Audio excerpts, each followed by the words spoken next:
Part 11-12 में हम देख चुके हैं मिस्टर फू और जिंगशे का ब्रेकअप हो गया था। आगे हम देखेंगे। आई सजेस्ट आप पार्ट 13-14 से पहले पार्ट 11-12 भी देख लीजिए, जिसका लिंक आपको ऊपर आई बटन पर मिल जाएगा। अगर आपको मेरी वीडियोस अच्छी लगती हैं तो लाइक और शेयर करना और हाँ कमेंट कर ज़रूर बताना, और ऐसी ही नई नई लेटेस्ट वीडियोस देखने के लिए हमारे चैनल को सब्सक्राइब भी कर देना। पार्ट 13-14 में हम देखते हैं मिस्टर फू के बुलाने पे मिसी उसके पास आती है और कहती है क्यों ना हम बिजनेस पार्टनरशिप को मैरिज अलायंस में चेंज कर दें। तुम्हारा तो तुम्हारी गर्लफ्रेंड से ऑलरेडी ब्रेकअप हो गया है ना। मिस्टर फू कहता है तुमने मेरा बैकग्राउंड चेक किया। वो कहती है हाँ, बिजनेस के लिए करना पड़ा। हम न्यूज में मैरिज की झूठी रूमर्स फैला देंगे। जैसे ही हम दोनों की कंपनी के शेयर्स पढ़ेंगे, वो कहता है तो हम बता देंगे कि ये सिर्फ स्ट्रेटेजिक पार्टनरशिप थी। उसके हाथ में बॉल देख मिस्टर फू उससे वो बॉल ले लेता है। तो वो कहती है लगता है ये बॉल तुम्हारे लिए काफी स्पेशल है, पर बिजनेस के लिए तुम्हें पास्ट को भूलना पड़ेगा। तो मिस्टर फू उस बॉल को डस्टबिन में फेंक देता है। मिसी खुश होती है। तो वो कहता है तुम ज्यादा से ज्यादा हमारी न्यूज को वायरल कर दो। फियांसे एक्जिन को मनाने आया था, बट वो उसे रिजेक्ट कर देती है और उससे पीछे छुड़ाने के लिए झूठ बोल देती है कि मेरा ऑलरेडी बॉयफ्रेंड है। फियांसे को लगता है कि जियान उसका बॉयफ्रेंड है, तो वो उसका फोन लेके जियान को कॉल करता है। इधर जियान जिंगशिया की मॉम के लिए वेडिंग रिंग लेने आया था, तभी उसे एंशन का फोन आता है, बट उसके फोन पे फियांसे बोल रहा था, तो जियान भागता है।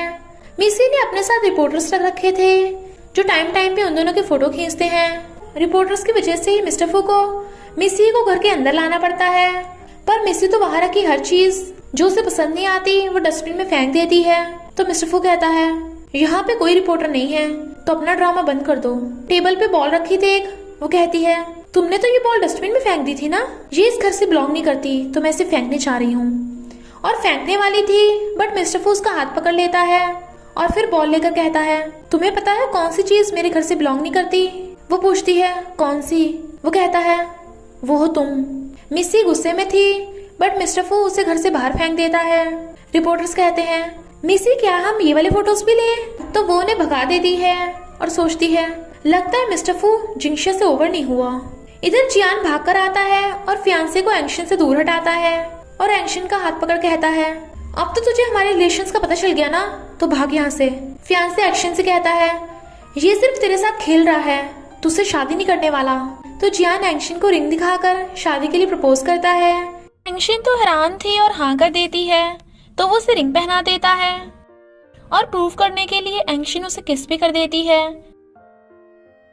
फियांसे को भड़कता देख जियान उसे मारने वाला था, तो वो उसे हटा देती है और खुद ही फियांसे को उठाकर पटक देती है।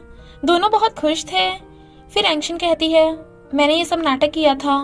तो जियान उसे पकड़कर फोर्सफुली किस करने लगता है। एंशन उसे दूर हटा देती है और जाने लगी थी, बट फिर वापस मुड़ के उसे किस करने लगती है। जियान तो बहुत खुश था। दोनों एक दूसरे के ब्लेजर्स निकालने लगे थे और खुश भी हो रहे थे।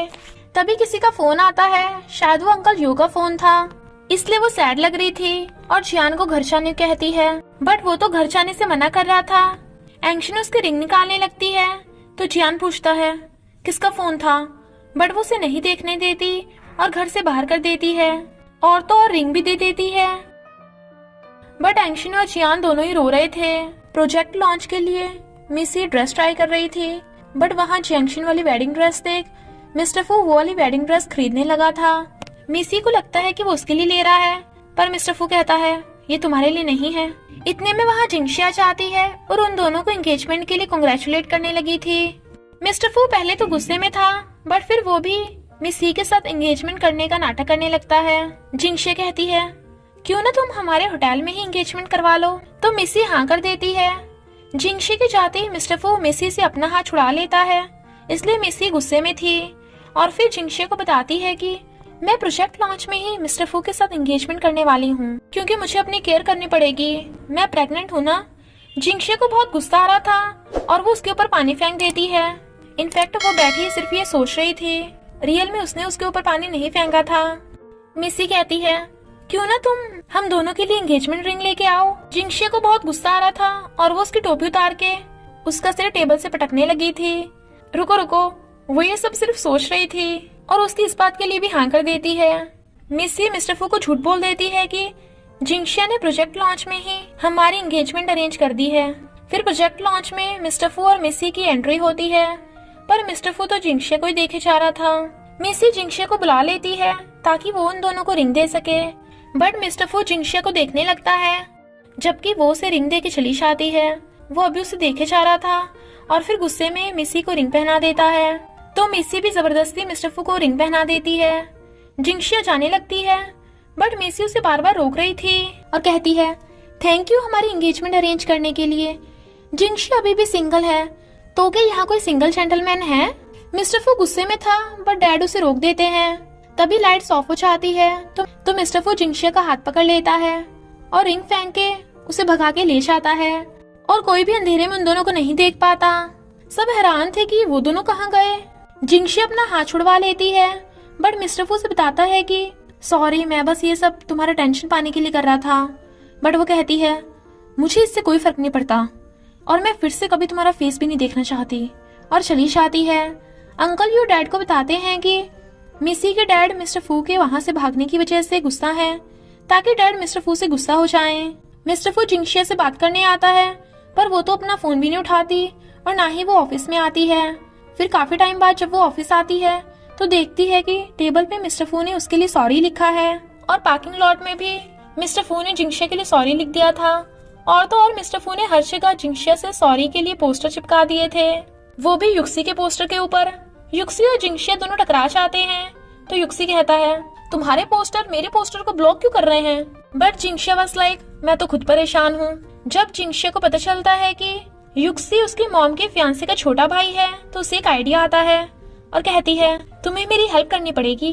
फिर वो मिस्टर फू को मिलने बुलाती है और अपने बॉयफ्रेंड से मिलवाती है, जो था युक्सी। मिस्टर फू से कहता है, तू अपना प्रॉमिस भूल गया क्या?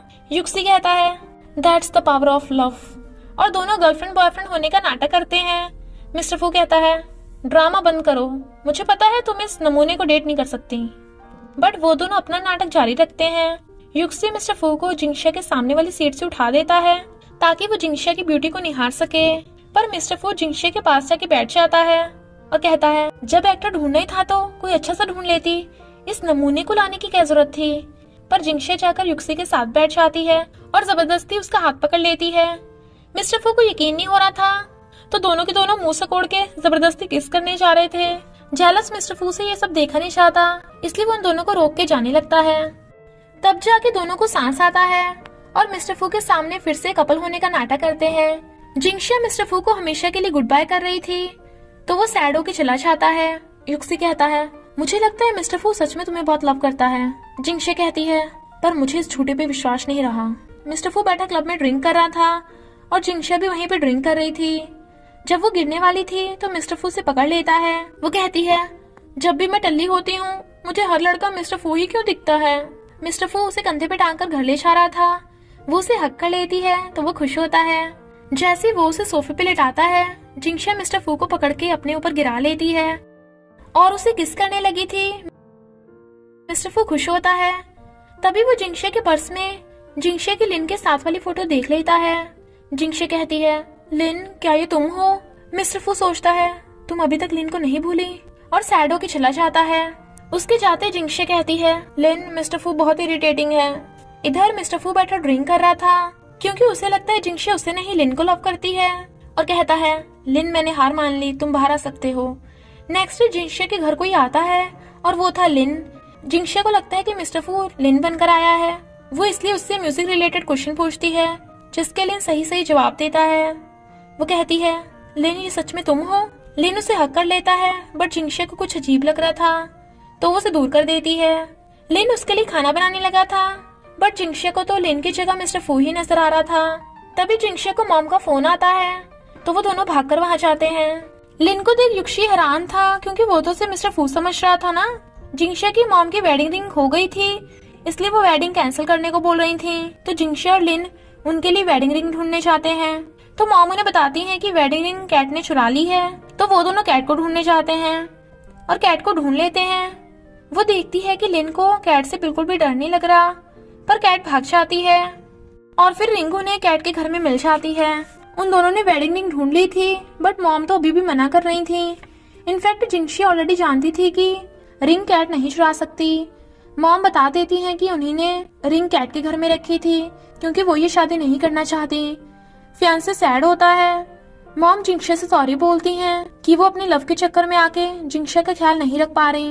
इनफैक्ट जिस रात मिस्टर फू टल्ली जिंक्शा को घर छोड़ के गया था, जिंक्शा ने एक्सीडेंटली मॉम को फोन कर दिया था और कहा था प्लीज मुझे अकेला छोड़ के मत जाओ।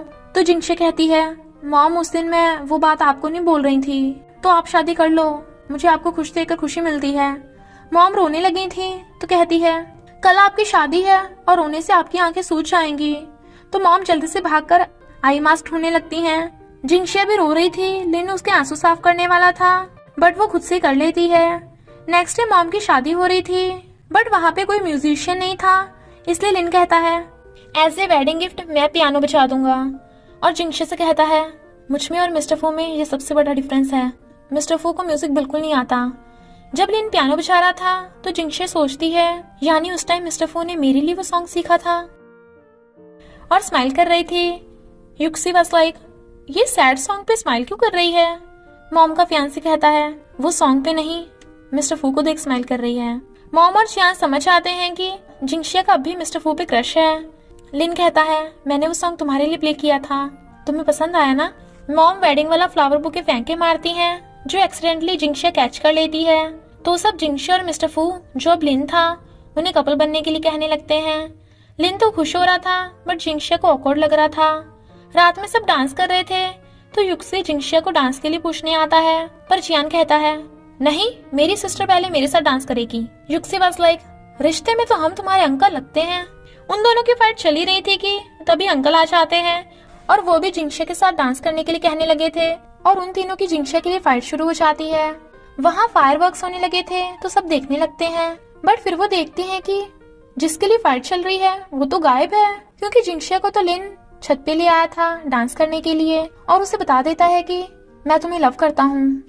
बट जिंक्शा कहती है सॉरी बट मुझे तुम में और मिस्टर फू में अच्छे से डिफरेंस पता चल गया, पर मुझे तुम दोनों में से किसी पे भी भरोसा नहीं रहा, और उसे रिजेक्ट करके चली जाती है। मिस्टर फू कहता है लिन उसने तुम्हें भी छोड़ दिया, अब मैं क्या करूँ। लिन कहता है कोई बात नहीं, हम दोनों हमेशा एक दूसरे के साथ रहेंगे।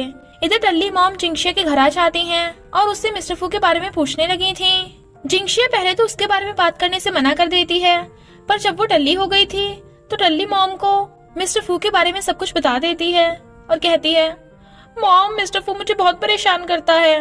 Mom was like don't worry, तुम उस खड़ूस से दूर रहना, मेरे पास बहुत पैसे हैं, और जिंक्शा के बैंक में मनी ट्रांसफर कर देती हैं। जिंक्शा कहती है मॉम एक और 0 बढ़ा दो, मेरी मॉम कितनी अच्छी हैं।